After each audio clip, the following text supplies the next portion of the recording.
Technology.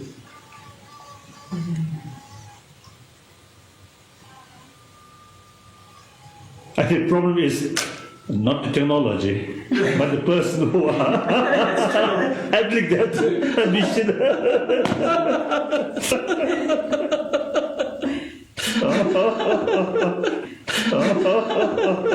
Okay. Tell me when you're ready.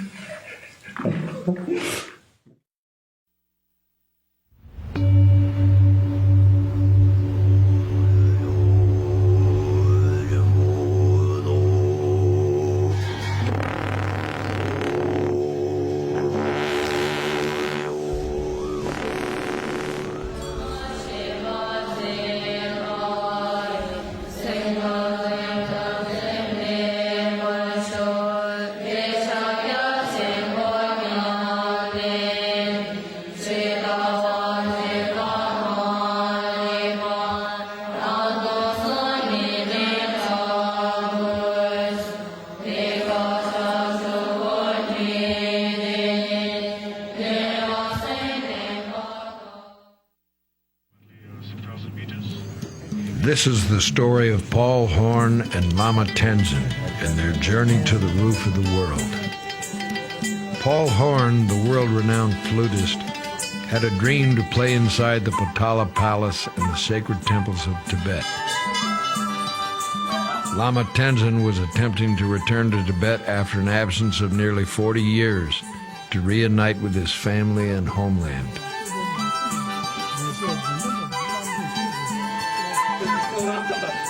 The word Lama is a Tibetan Buddhist title, rarely bestowed, that means master or teacher.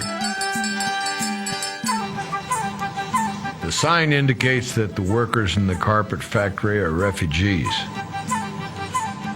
During Paul and Lama's stay in Kathmandu, they met with many people in preparation for their trip. It included these refugees and others with the hope of obtaining information about crossing the border into Tibet. Some were skeptical of what Paul and Lama were attempting to achieve. They felt that their adventure was dangerous and that great care must be taken. Months of preparation had been put into creating this pilgrimage, but still there were many unanswered questions. Would the border between Nepal and Tibet be open? The border is often closed for weeks at a time due to bad conditions, either political or natural. Rumors of dangerous road conditions abounded. It was said the Chinese were tunneling through a glacier blocking the road to Lhasa. After all these years, would Lama Tenzin be allowed to enter Tibet and receive formal permission to see his family? Would Paul Horn obtain permission to play within the sacred walls of the Potala Palace? Most said it would be impossible.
Prayer ceremonies were recorded in Kathmandu.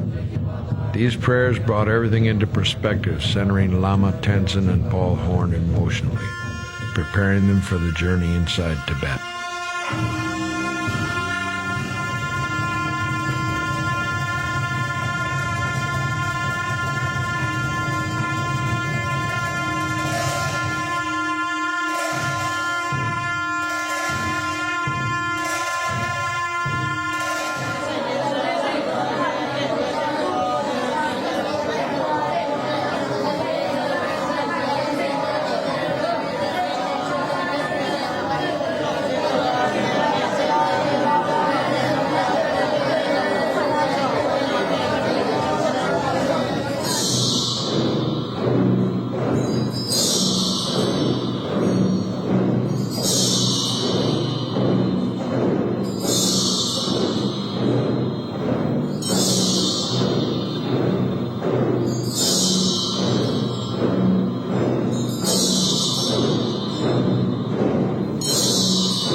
As we entered Tibet by walking across the Friendship Bridge, we were very conscious of the potential danger, both political and natural. Tibetan refugees in Kathmandu warned us of the danger. They advised Lama Tenzin to wear Western clothes and not to speak Tibetan in public.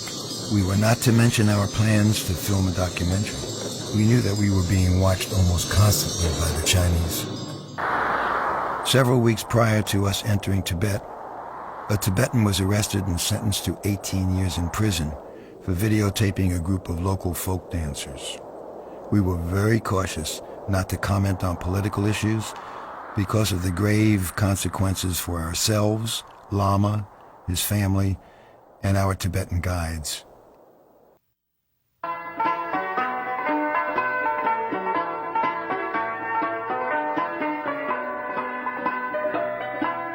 Entering Tibet and traveling on the road stirred many memories for Lama Tenzin of his exit from his homeland due to political unrest. He recalled, early one morning in the spring of 1959, before sunrise, I began what would be a 1-month journey out of my homeland to foreign lands, many miles away. I thought a lot about leaving my family and how hard it might be. I loved Tibet very much, my culture, my country. It was painful to think of leaving everything behind. Perhaps my young age of 22 made me feel challenged and brave. Yet I had no idea where I would go. I guess I had a strong sense of determination and faith. I walked from sunrise to sunset every day. I ate what I could eat and slept where I could sleep. I never thought about turning back. There was one very high mountain pass that I had to cross that was difficult. The weather was cold and along part of the route very windy, but never did I fall ill or get injured. I got to the border at Sikkim, India. I spent my first night in a vihara, an inn. I did not eat much that first evening. I stayed alone and contemplated what I had done. I slept outside of Tibet for the first time in my life. I did not know then it would be nearly 40 years before I would return to Tibet again.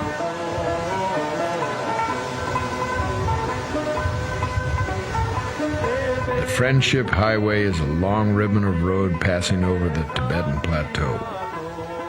Even with its many improvements, it continues to be very difficult and at times even treacherous. There are no guardrails over the high mountain passes that drop off into steep ravines.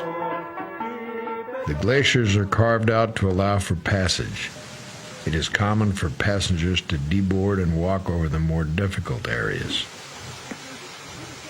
At any time, the glacier walls can collapse, crushing all in its path. The journey of 520 miles from Zangmu to Lhasa takes Paul and Lama 4 days, allowing Lama Tenzin an additional day to hopefully see his family in Shigatse. Most travelers make this journey in 3 days, spending the nights in hotels and guest houses in Zangmu, Nyalam, and Shigatse. Paul and Lama decided to travel from Zangmu to Tingri West, where the view of the great Himalayan peaks, Everest, Lhotse, and Makalu, are visible.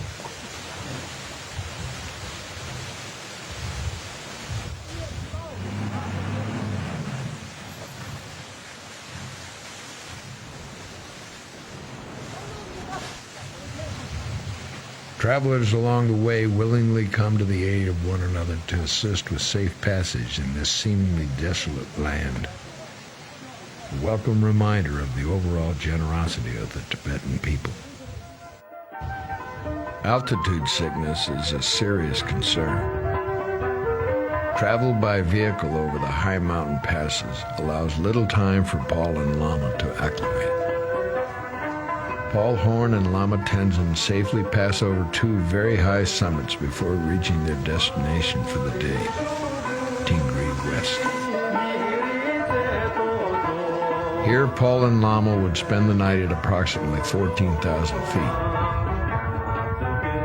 They would travel the next day to Shigatse, but not before crossing a 17,125-foot pass. For now, the journey to Tingri West continues.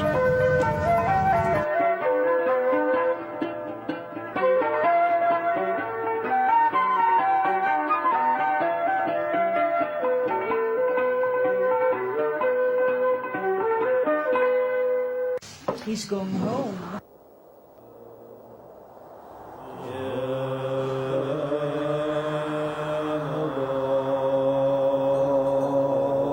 The breathtaking panorama of the Himalayan mountains, magnificent. Mount Everest and other peaks tower like great temples in the distance.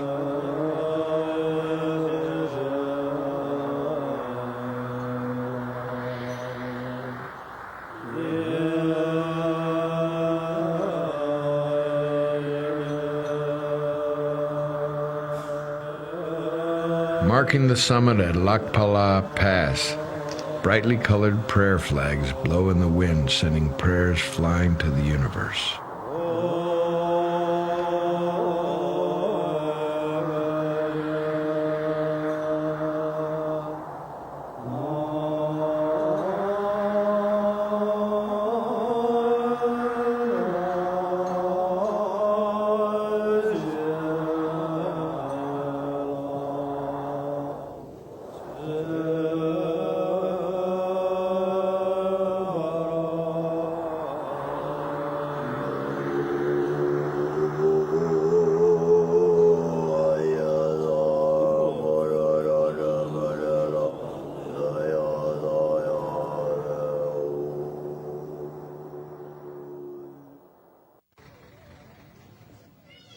Shigatse is the second largest city in Tibet.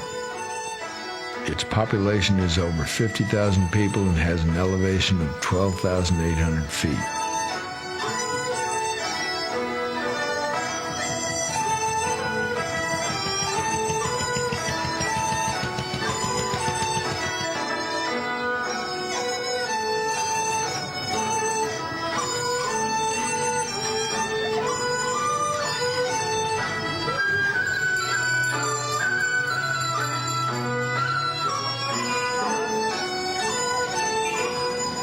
Markets line the street where they sell food and spices, pots, pans, tokens of Tibet, and memorabilia for the tourists.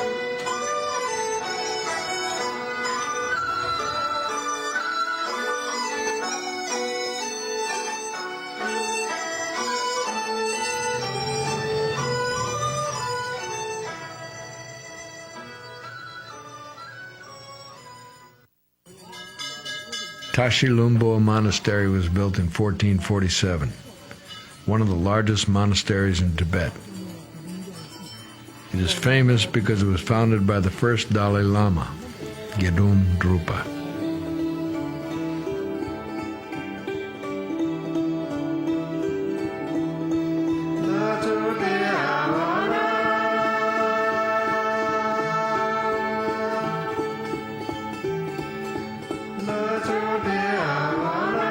Lama Tenzin's long-awaited dream of seeing his family and visiting his home is realized. There are 2 sisters and a brother. There are cousins. One sister is meeting him for the first time.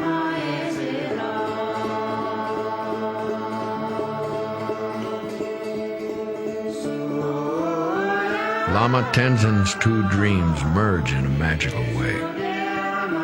He is able to visit his family and tour the Tashi Lumbo Monastery. It was his home and place of religious training from age 6 until he left Tibet. He has long contemplated his return, traveling halfway around the world, unsure that these dreams could be realized. And for a brief time, they are. The joy from this reunion is clearly visible on his face.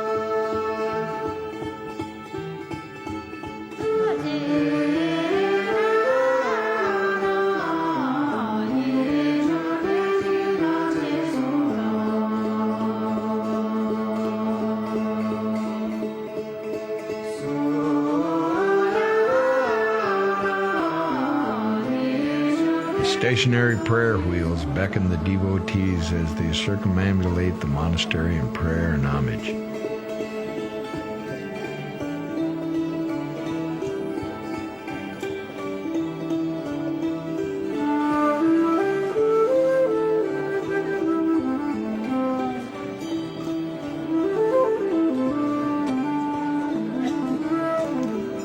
The young initiates sit in the courtyard chanting and studying, just as Lama Tenzin had once done.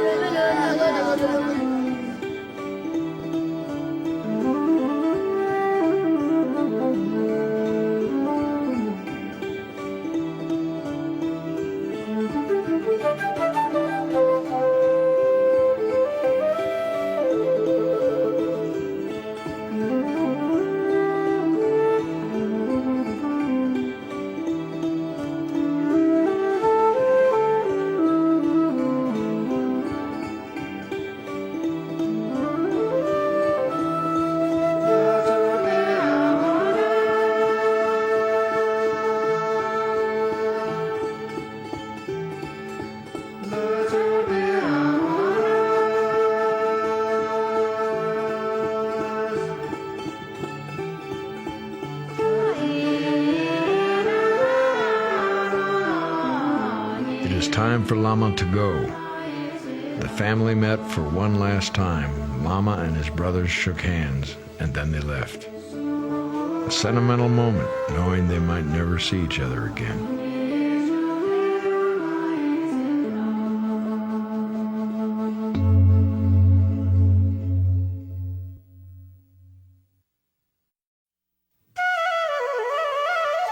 The sudden sight of this huge, brightly painted Buddha carved into the living rock means only one thing: Lhasa.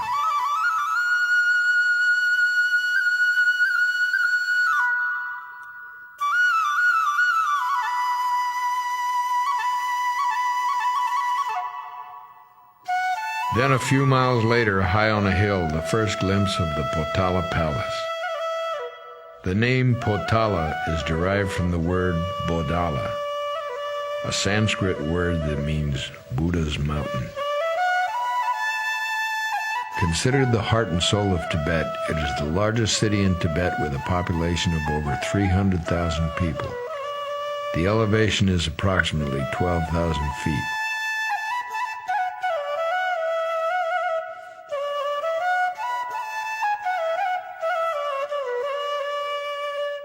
The ancient and the new operate side by side.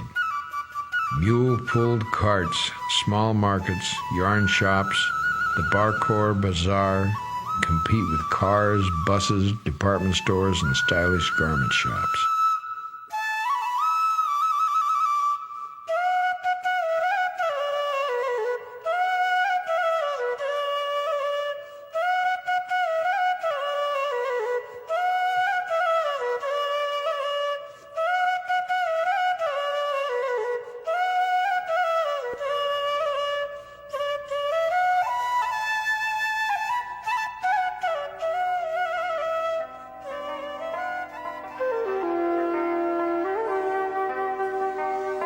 In the heart of Lhasa is the most sacred temple in Tibet, the Jokhang Temple.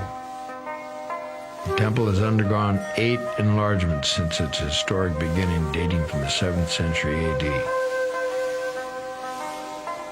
Pilgrims from all Buddhist sects come here each day from morning to late afternoon. The granite slabs in front of the temple are worn smooth from their acts of devotion.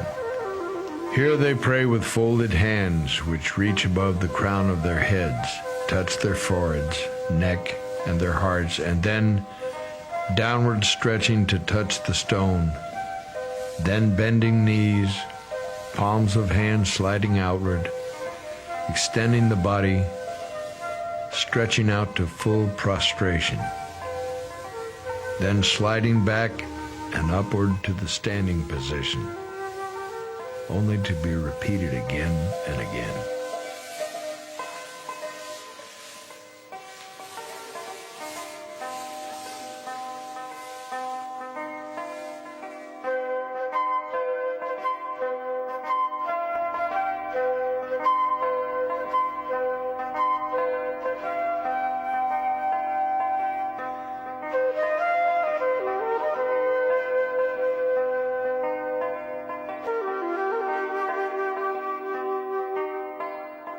The temple courtyard inside is lined with hundreds of pungent-smelling yak butter lamps that brightly illuminate the prayers of the devout. In a courtyard at the Jokhang, young monks practice the ancient Buddhist art of debate.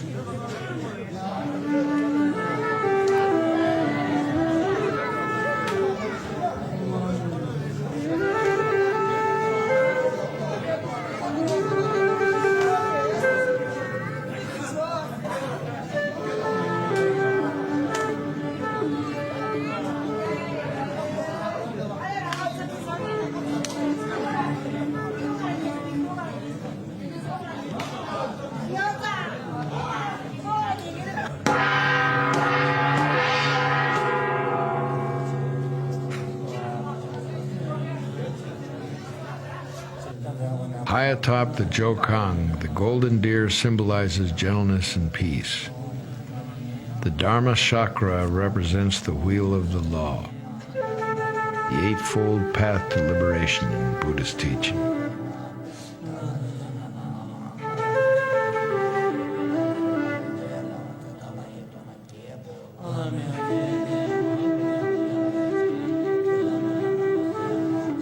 In the distance, the Potala Palace is visible.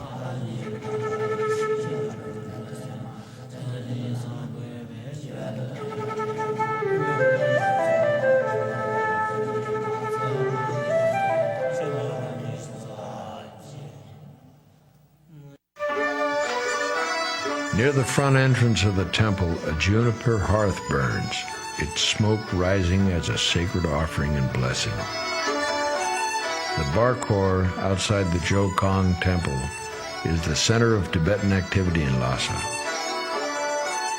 This bazaar is a marketplace where Buddhist pilgrims come to buy from all the different regions in Tibet. Here they're seen wearing their traditional dress, walking the sacred path in a clockwise direction around the Jokong, holding their prayer wheels and beads in hand, reciting their ancient mantras.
The Potala Palace.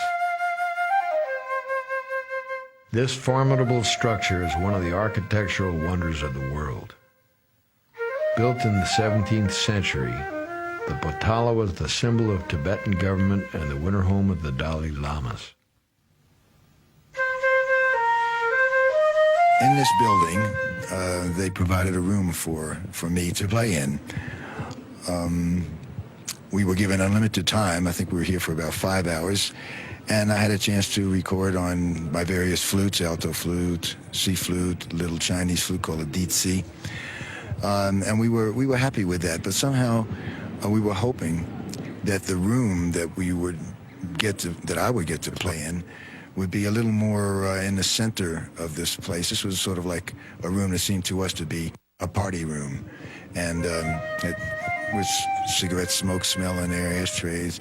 It was a place for the people that are here now, and which are not many, and they're not monks. Would have a little rest and relaxation, a little partying. But look, we said we got a chance to play and record in the Potala Palace, and we're thankful for that. Well, the next day we came back on a tour of the place, which we did not have time to do the previous day.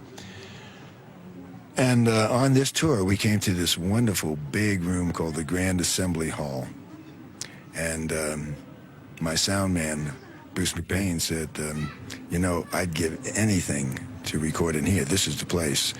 And there was a beautiful acoustic in there, a big open building, very spiritual feeling. And in the past, the Dalai Lamas had held their annual get-together with the oracle who would predict the events coming up for the coming year. Also, foreign dignitaries would visit the Dalai Lama in this room, so it had a history and a special feel to it. our guide asked the young monk who was guarding this particular area if this gentleman over here, me, could play the flute in there, and he said, definitely not. This is totally forbidden. You can't do that. You can take your camera and take some photos, which Tom got permission to do, and the camera it was set up, but the instruments, no. And so we kept talking to him, and he kept saying, absolutely not. And sort of miraculously, another monk appeared in that room from a monastery close by, called the Sarah Monastery. We had visited that the day before. And this monk had been one who agreed to sing along with some other monks to do some chanting, and I played along with them on the flute. He somehow showed up in this room. He recognized me, and he went over to this young monk, and he said, that's okay, his music is spiritual. So I guess the young monk started to think differently now and said, okay. He says, everyone goes to lunch at 1 o'clock. It's quiet here, the tourism is over, people are not going to be walking through here, but you have a half an hour, and that's it. Lunchtime is over, and it's strictly forbidden. So he was nervous about agreeing to this in the first place, but we were ecstatic. And he said, by the way, don't take your flutes out now, just leave them in the case there, which I did under my coat on the floor. Well, maybe about 5 minutes before lunchtime, some officials walked in, and one of them was the head Chinese official for this whole building here. And everyone got very nervous, and he was conducting a personal tour of some dignitaries from Japan.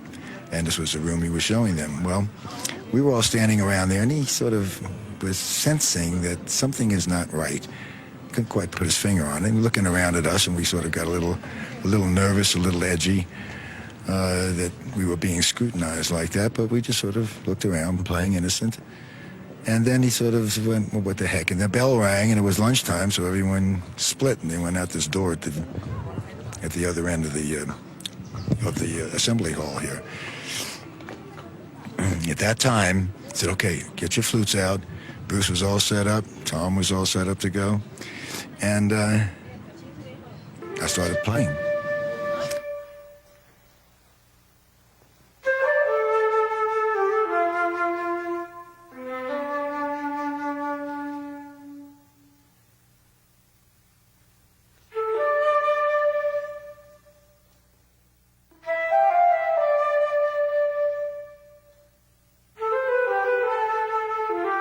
The monk kept looking at his watch, and he kept saying, okay, you got 15 minutes. Okay, you got 10 minutes. Okay, 5 minutes. And I was ready to pack up, and Bruce said, you know, the sound of the alto flute is so beautiful in here. Let's do one more. And I thought to myself, well, I'm never going to come back here again, although here I am today. But the thought was that I'm not going to be able to ever return here and do this again. So I started, okay. And the monk said, you know, he was getting real nervous that it was getting so close. Maybe I had 3 minutes left. So I started playing, and then about, I would say, a minute into this free improvisation, a little voice in my head said, Paul, you better stop right now. Enough is enough. Don't push it. So I stopped playing, and at probably within 5 seconds, the door opened with a bang at the far end of this hall, and the Chinese official with the dignitaries came through this room. I put the flute down immediately on the floor, covered it with my coat, and they just walked right by us, went out the other end of the room, and that was it. A visit to Nobulinka, the summer palace of the Dalai Lamas, provided another gift, where a group of workers were repairing the roof by tamping moistened clay onto the surface and were incorporating their folk dances and singing to their work.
Samye is the final excursion for Paul and Lama Tenzin in Tibet.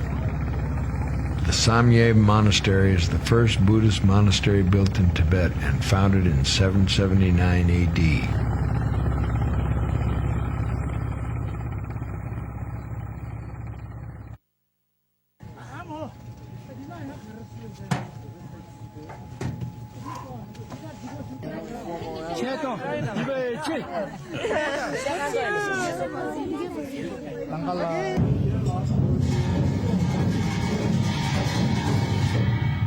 As they enter the main temple, they are overwhelmed by the power of sounds resonating from the main ceremonial hall.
Torches are held to illuminate the painted murals on the wall, which tell the story of the creation of Samye.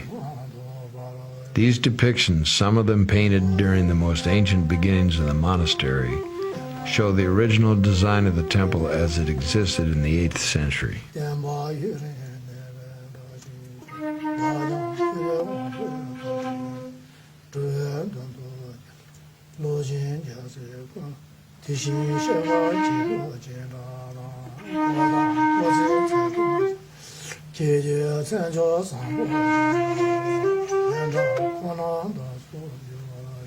In a farewell tribute to the success of their trip, Lama Tenzin prays and Paul Horn plays his flute, in deep gratitude that their dreams are fulfilled.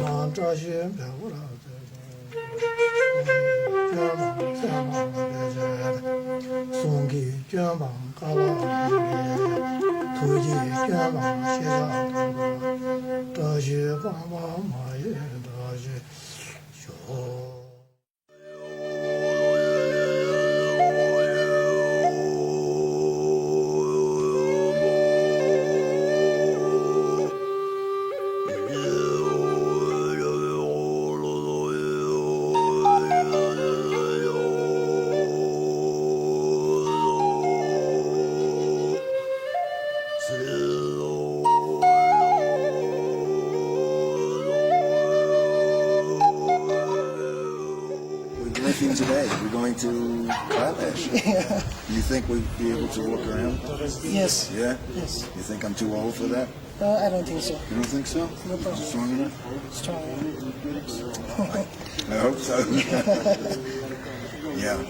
We're lucky that that opened, huh? I mean, It's all of lucky, it was yes. closed, and all of a sudden Kailash opened. Yeah. Yeah. Chinese government said okay. Yeah. Amazing. Well, Kashi delay. Just delay. Cache delay. Cache delay.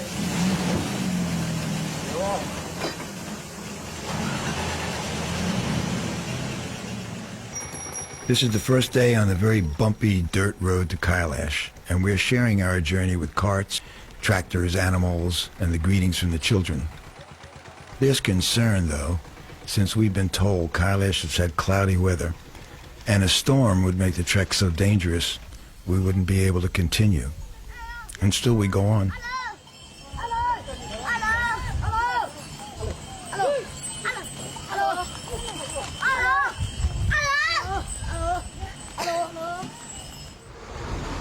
50 to 75 Chinese military trucks pass us, going the opposite direction. They are returning from Kailash. We are struck by the moment-to-moment challenges and our good fortune. Kailash has opened to us. The greatest challenge seems to be just getting there. We have to travel for 5 days, for 8 to 10 hours each day, and we camp in tents each night.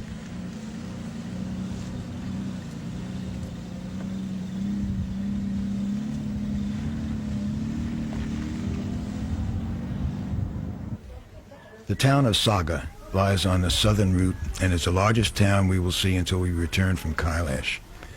There's an unexpected overnight here because our supply truck became stuck. Our lodging is in a Tibetan-style dormitory with 6 wooden bunks to a room and heavy woolen blankets.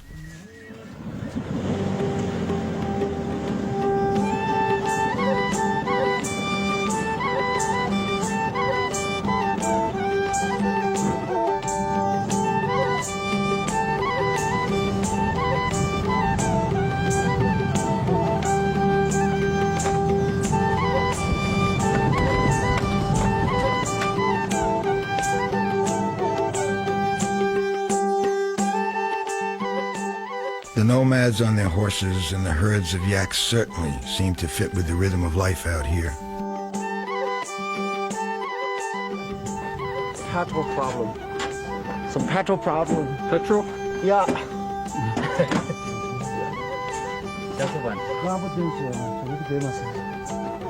Ready to go! Each day there are new reminders that we are driving through one of the most isolated areas in the world.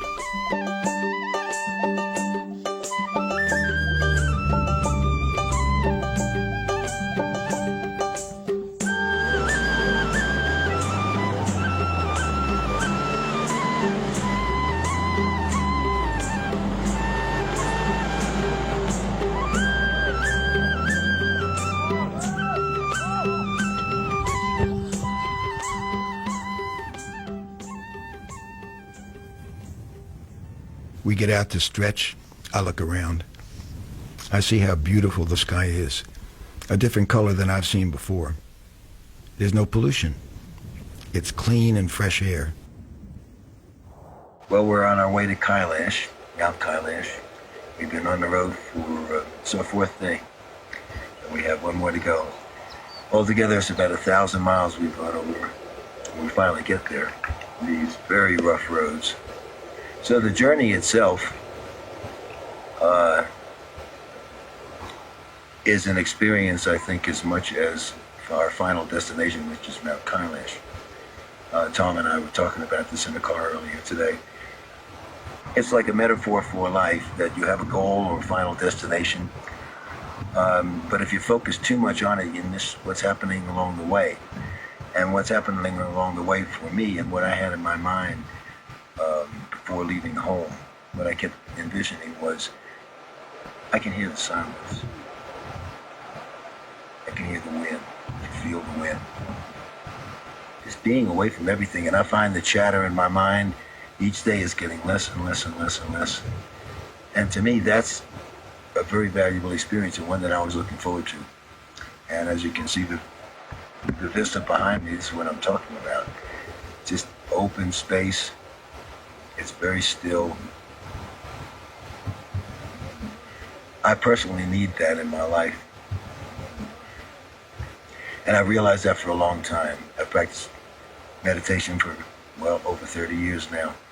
It's a daily thing. It's no big deal. It's not an intellectual thing, but it's that quietness and that silence that I experience in my daily meditations that's of great value to me. And when I can also physically experience it as I am now, that's really a special experience for me.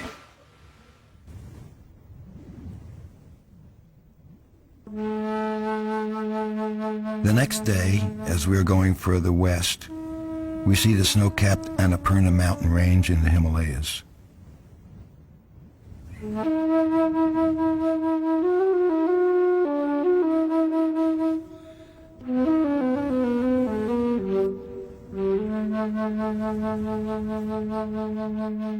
Wherever we stop for the night, the friendly nomads come to visit. So I decide to play the flute for them. It's no easy task at 15,000 feet.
We camp out each night and travel each day, much like our nomadic friends.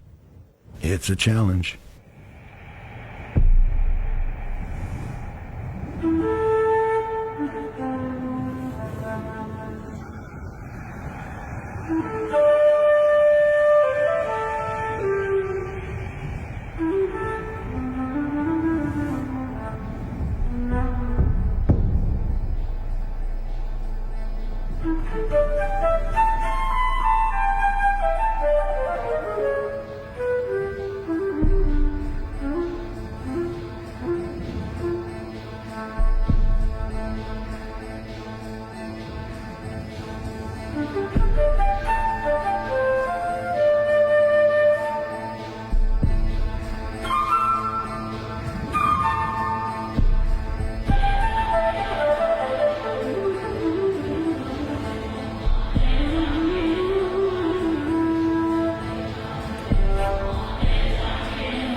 Sagadawa is a major festival where a tall Tarbache flagpole is re-erected on the full moon day of the fourth Tibetan month, usually falling in May or June on our calendar. The flagpole is redecorated with prayer flags and raised to celebrate the enlightenment of Buddha. Several hundred Tibetan pilgrims attend the festival.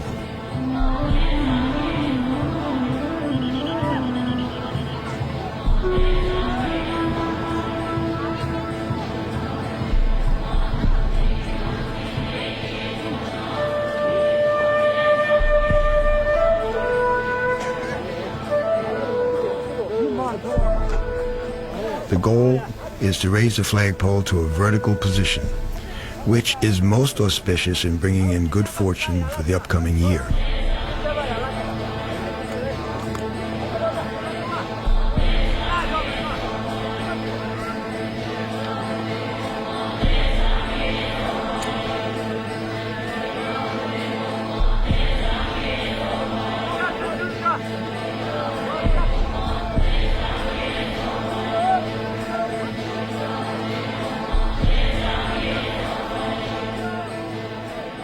Once again, it takes teamwork to pull this off, and even the bystanders are left holding their breath, hoping and praying for the best.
See you later. The nomadic yak herdsmen brought the yaks in the night before we were to leave. The yaks carry the cooking and camping gear for our group. They are amazingly suited to the high elevation and extreme weather.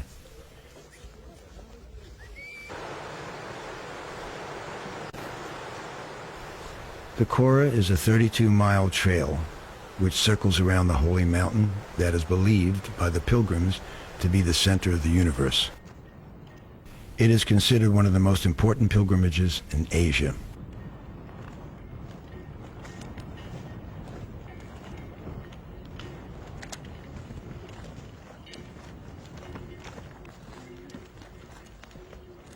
It is believed that performing a Kora around Mount Kailash carries a possibility of releasing the devotee from the sins for at least one lifetime.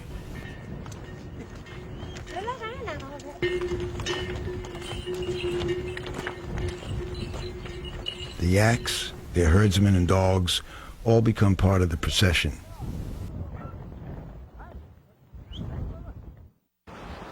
We finally get to Mount Kailash, and all along I don't think that I'm really going to be walking around this mountain because I'm the oldest one in the group by 10 years, and many of the people are 20 and 30 years younger than I am.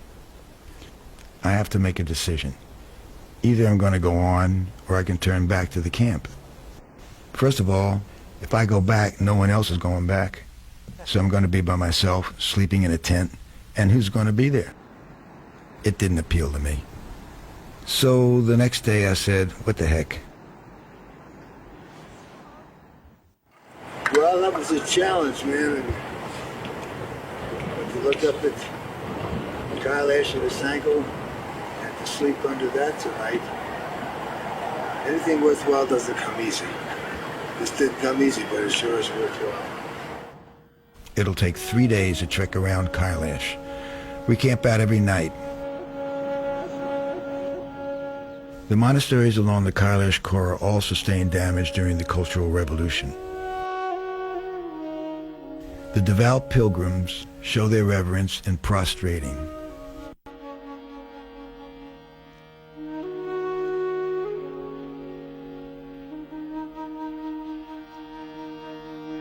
There's an orderly rhythmic motion in each prostration, repeating the motion over and over again in sublime reverence to the great mandala of Mount Kailash.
It's quite cold and windy.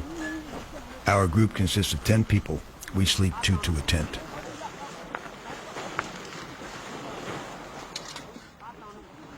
Well, we spent the night here at 16,000 feet. The journey is rough, but the rewards are there. And today we're going to go over a 19,000 foot pass. We're all getting pretty acclimated. The headaches for the most part are gone. Breathing is more quote normal. And it's amazing. But we've been up about a week or more at 15,000 feet and above. So our bodies are getting used to it as best they can. Nancy Vendetti and I are going to ride a yak today. Because of the 3-day circumambulation, this being the second one, this is the roughest one. Very steep. The Lachu River flows down the valley. We go east, crossing the river, and then climb the trail up the Drôme Lachu Valley, where I begin my yak ride, which eventually takes me to the Drôme Pass.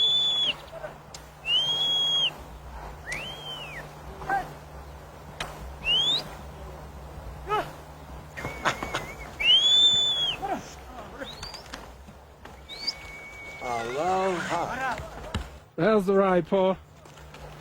Well, it beats walking, but it's hard on the you-know-what. There's no saddle.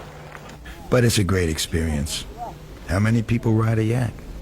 We make our way up the 2,600-foot incline toward the Drôme Pass, our destination.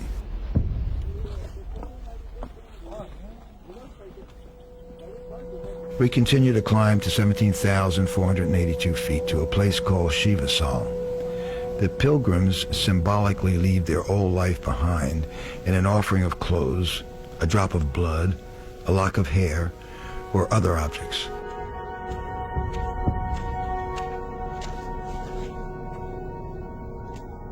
The final ascent to the Drôme Pass is incredibly steep and snow-covered. The group reaches the top, and again a feeling of great accomplishment. The whole thing is like a dream.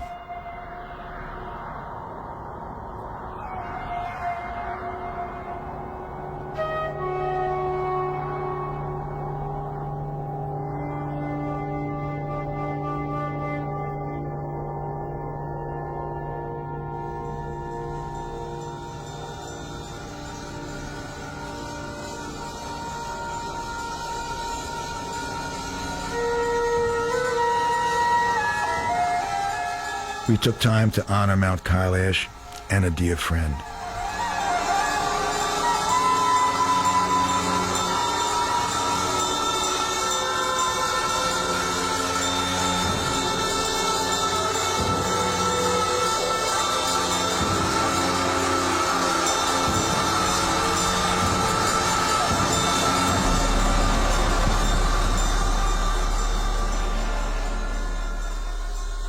A powerfully emotional moment that deeply touched us.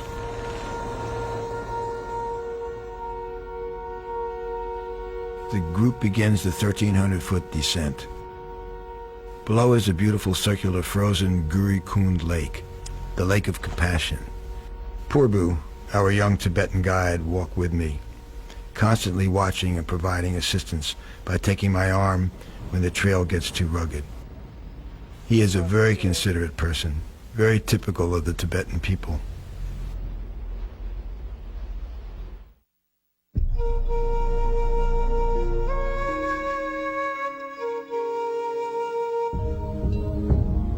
Once again I ride a yak, this time through the Lam Chu Valley to our camp, where we will spend the night.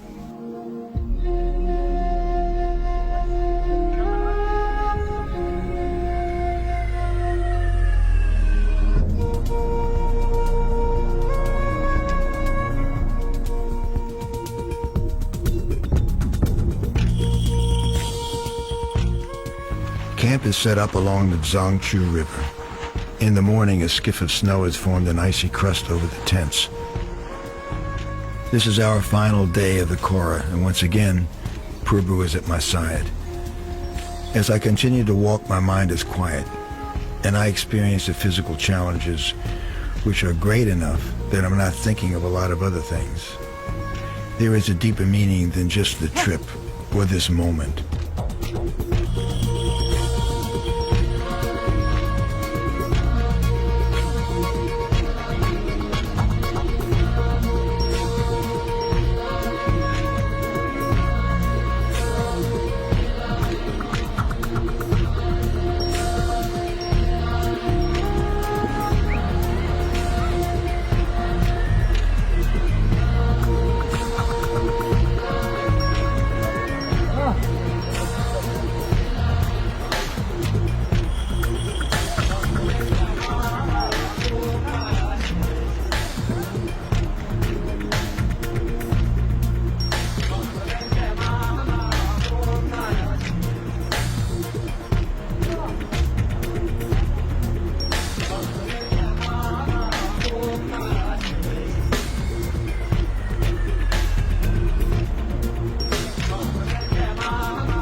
Mani stones are carved with prayers as an act of merit and placed in long walls.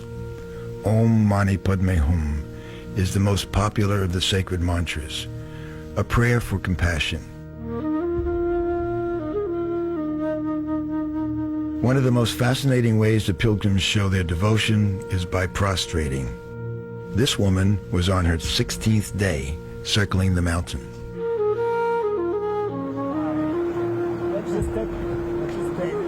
Yes.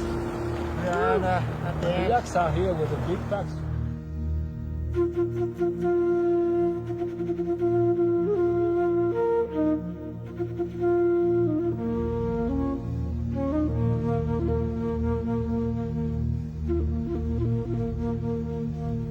I make it through the third day to the end of the trek.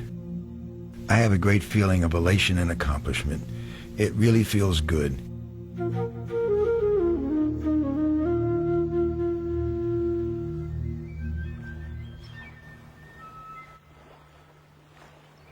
Lake Manasarovar is one of Tibet's most sacred lakes.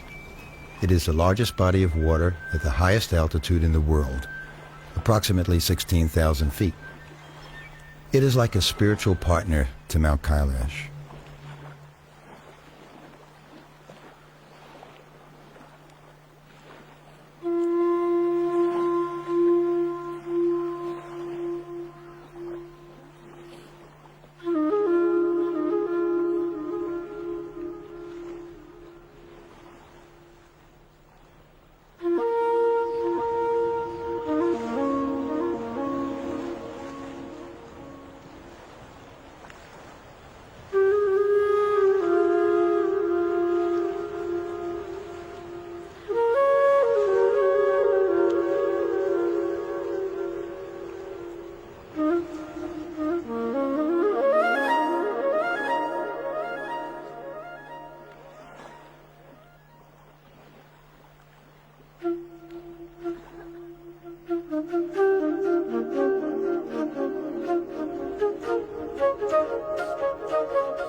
We spent the night at this beautiful spot where I'm standing now.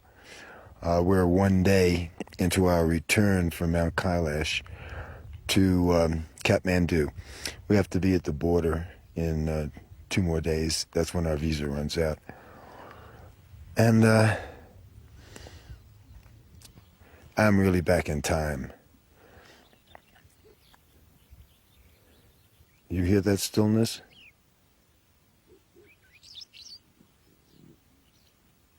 I mean, it's silence.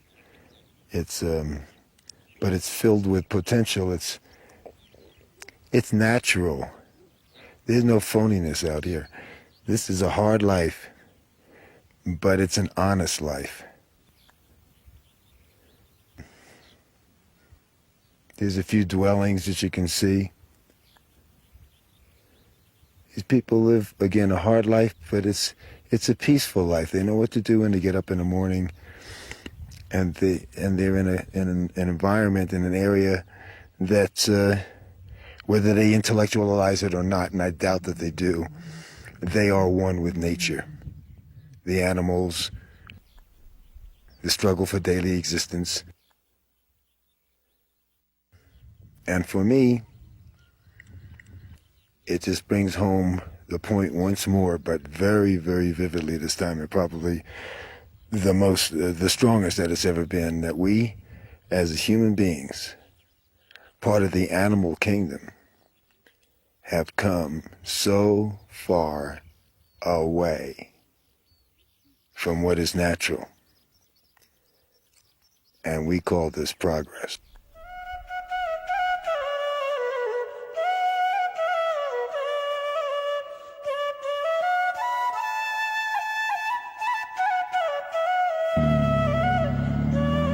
We begin the long drive to the ferry crossing at Yarlung Sangpo. Waiting in line for the ferry crossing takes several hours, but it saved an extra day of travel.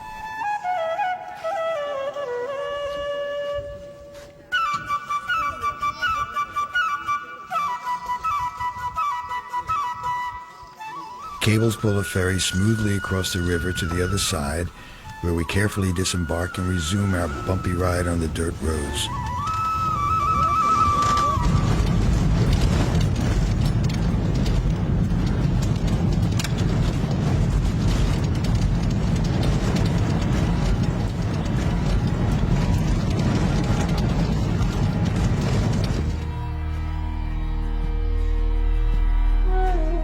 The Tongla Pass at 16,000 feet is festooned with prayer flags and brought back memories of our last trip to Tibet 3 years ago. Crossing the pass means we're on our way to Nepal. The Himalayan mountain range is glorious.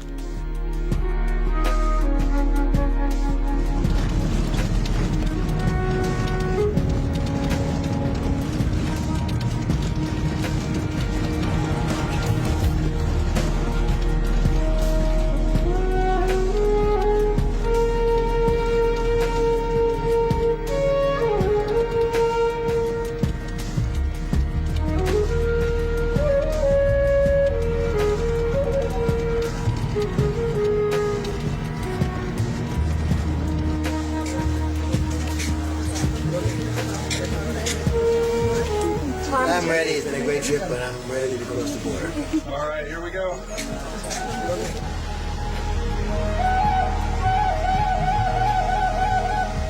We make it to the Friendship Bridge, and with an unconscious sigh of relief, we cross, ending our journey.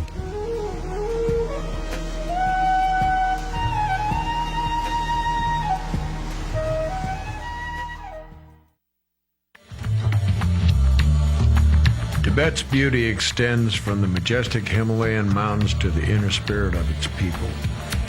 A gentle shadow casts over the land, symbolizing the quiet nature of the people and the strength they received from the roof of the world. It is an inner strength that has been internalized over the ages. Tibet's spirit is alive and is a mantra that soars ever higher. The mantra of the prayer flags that yield to the wind, which carries the prayers to heal the past, clarify the present, and bring promise to the future. The mantra of the hard, simple lifestyle of its people, a model to the world for overcoming obstacles. The mantras of the ceremonies are a living poetry of blowing horns, pounding drums, cymbals, bells, and chants. To be in their presence quiets and centers the being, and creates mindfulness within the human spirit.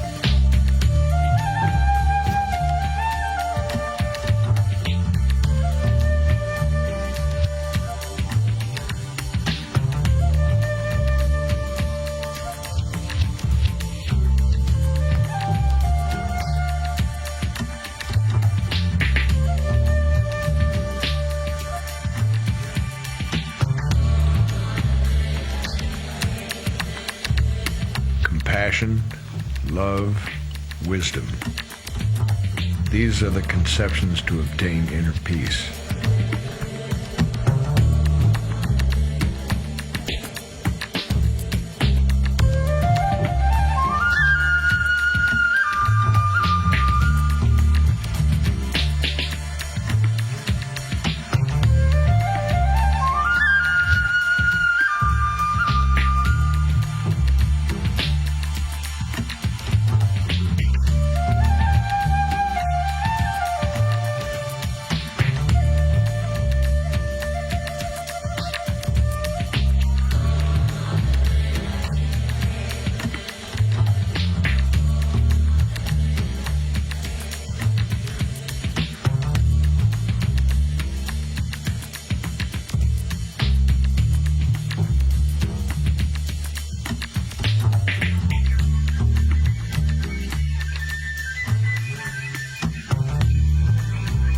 centuries, Tibet has intrigued the Western world. This spiritual land of the snows echoes with prayer. May truth of all religions prevail and spread throughout the universe. May beings separate from all harmful acts and realize happiness in a single instant. May compassion and wisdom unite in the minds of all beings. May all realms of misery be forever empty.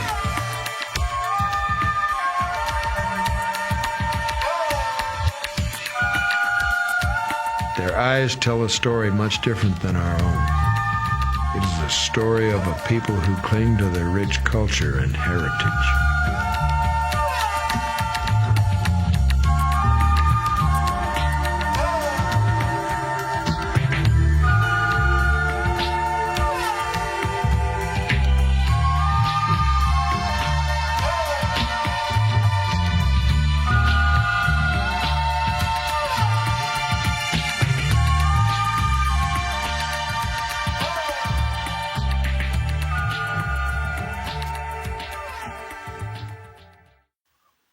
Now today, in spite of many experiences of ups and downs, there's still Tibetan cultural heritage inside Tibet, in the minds of Tibetan, very strong.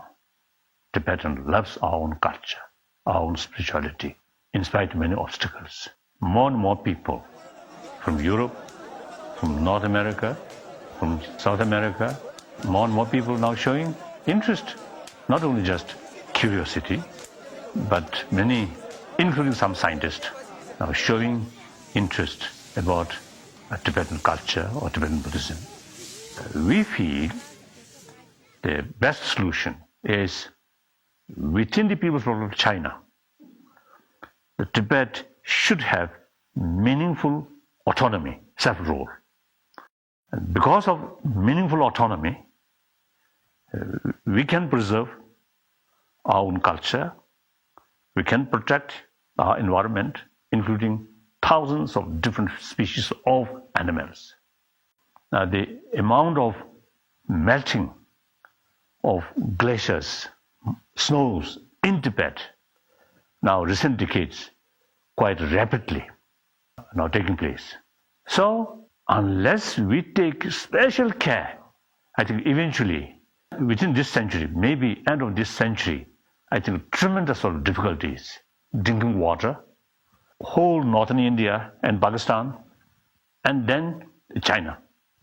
So we always asking Chinese government, this is the reality. Sometimes the Chinese propaganda mission is showing one-sided sort of information, just new constructions. These cannot show the reality of the whole picture. The Chinese government should have a realistic policy with the fuller knowledge about the reality. I think older generation of the Chinese, they just, you see, filled one-sided information. Tibet backward, and the Chinese communist liberated Tibet, and the majority of Tibetan people welcome that kind of information. That's not true. Of course, Tibetan inside Tibet, they cannot express openly. If they express, they immediately some black mark on their name. So difficult. So we are here as acting like free spokesman for Tibetan people outside world, particularly the Chinese government. So our friend outside world, our American friends, our European friends, and Asian friends, or particularly Indian friends, please help us to materialize meaningful sort of solution or dialogue with Chinese government. So in order to materialize that, it is important to educate our Chinese brothers, sisters, what is the reality?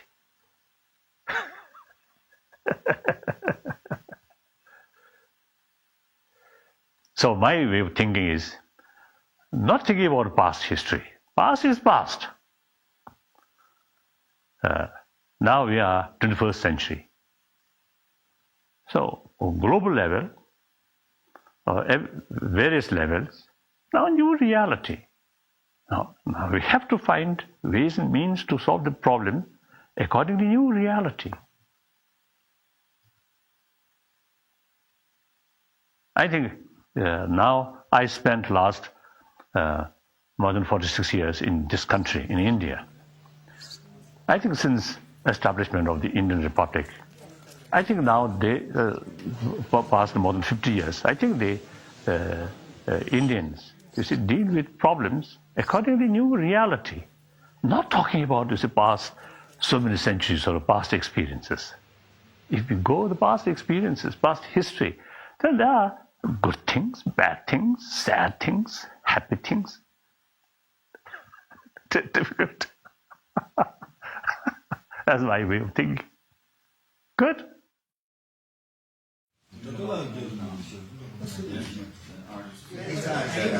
Many times.